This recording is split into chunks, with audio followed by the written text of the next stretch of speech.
देशातील संविधान आणि न्यायव्यवस्था आणि लोकशाही मूल्यांवर वाढत चाललेल्या हल्ल्यांविरोधात आज कोल्हापूर तसेच पश्चिम महाराष्ट्रातील हजारो लोकशाही आणि संविधान प्रेमी जिल्हाधिकारी कार्यालयावर मोर्चा काढला।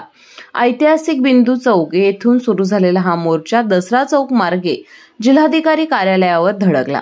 यानंतर जिल्हाधिकारी अमोल येडगे यांना निवेदन देण्यात आलं। या निवेदनात सर्वोच्च न्यायालयाचे मुख्य न्यायाधीश भूषण गवई यांच्यावर याचिकाकर्ता राकेश किशोर तिवारी या वकिलाने केलेल्या कथित हल्ला प्रयत्नाची कठोर नोंद घेत त्या वकिलावर देशद्रोहाचा गुन्हा दाखल करण्याची मागणी करण्यात आली। संविधान, लोकशाही आणि न्यायव्यवस्थेचा अपमान हा देशद्रोहासमान असून अशा प्रवृत्तीविरोधात तातडीने कारवाई व्हावी अशी मागणी यावेळी करण्यात आली। देशातील प्रतिगामी धर्माधिष्ठित विचारसरणी संविधानिक मूल्यांना विरोध करत आहे।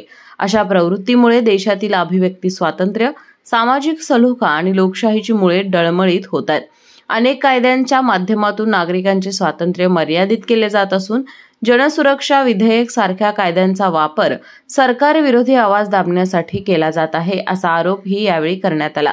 देशद्रोही वकिलावर गुन्हा दाखल करावा, संविधान विरोधी प्रवृत्तीवर कठोर कारवाई करावी, शिक्षणाचे राष्ट्रीयकरण करावे, अभिव्यक्ती स्वातंत्र्य अबाधित ठेवावे, धर्माधिष्ठित राजकारणावर बंदी आणावी आणि संविधान अभ्यास सर्व शिक्षण पातळ्यांवर अनिवार्य करावा अशा प्रमुख मागण्या यावेळी करण्यात आल्या।